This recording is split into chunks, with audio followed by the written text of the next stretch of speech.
Secrets of the Kitchenaid mixer. This right here is a Kitchenaid mixer that's about 20 years old. It's early 2000s. It is making some sort of growling sound when she ran it. And it was getting worse. She brought it over to our house and we started working on tearing it down. And it's not fully back together yet, but the tear down went easy except for one very specific thing. There's plenty of videos out there and they don't seem to really sufficiently deal with this. It is the pin that goes right here, which we don't have it back in yet. I got a punch right there.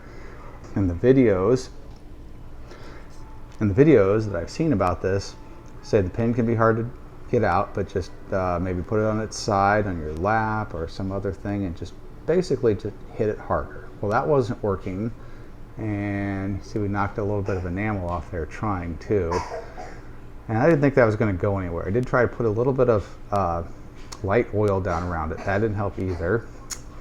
The one suggestion that I found, which I don't think is in any video or anything, is to take a heat gun and heat it up, and that worked. I heated it up about 1250 or 1300 watt heat gun.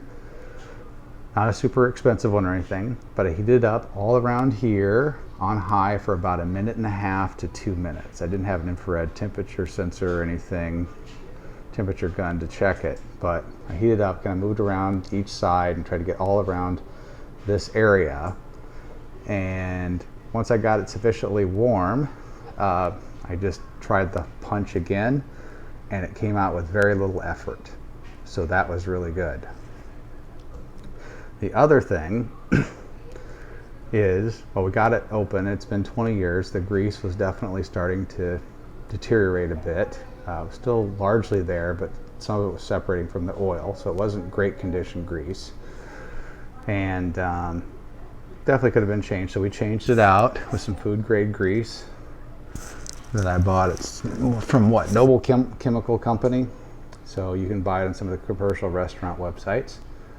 So we got that done, and we found out the problem was not that. I couldn't find anything wrong with the gears. They all looked fine. The grease wasn't in great shape, but it wasn't completely gone either. It was definitely still doing some lubrication. The gears all looked in fantastic shape, really. No signs of wear, no metal fragments or anything like that. No metal shavings that I could find. And so we did change out the grease.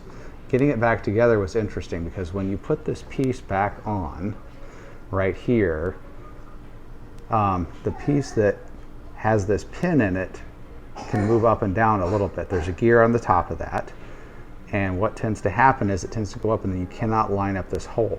So what I figured out to do was I greased this heavily here, and then I very gently pulled that shaft here all the way down, and then I took this, greased the inside of this, greased the shaft that it goes onto with the little O-ring, and I very slowly rotated it and extremely gently pushed it up while rotating it. And then so that shaft was able to slide down into this piece, and then everything lined up. And I put a center punch in there before I get it all put back together. So that's the key here. Just rotate that like it's not threaded, but act like it is. Kind of rotate it around and gently push up as you do.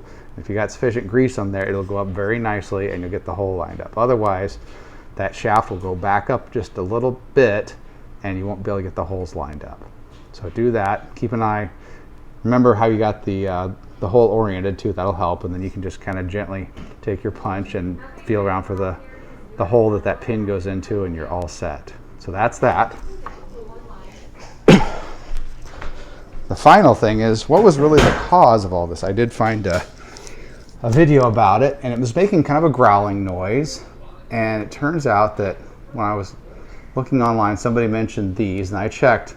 So this nut right here was pretty much, it was most of the way off, and then the other one was missing.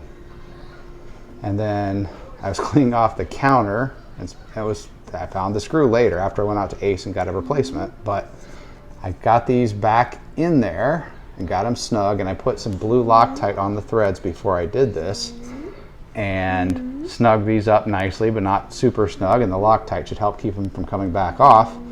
And plug the mixer in, and it is nice that the growling noise is gone. So, and the motor looks to be in good shape and everything. So I hope that helps somebody with the growling noise. If it's this age, you probably should check the grease anyway to see if it's, make sure it's not deteriorating. They may need to be replaced. But that's what I've got here and here, and that fixed it. This one here and this one here. The other thing I'll add is that I got the mixture fully back together, and the same thing applies about that pin. Heat up the area where the pin's going to go, and then gently tap the pin in with a small hammer and possibly a punch, and once it cools, it'll grip the pin. But heating it up before you try to put the pin back in makes it a whole lot easier, so I recommend that as well.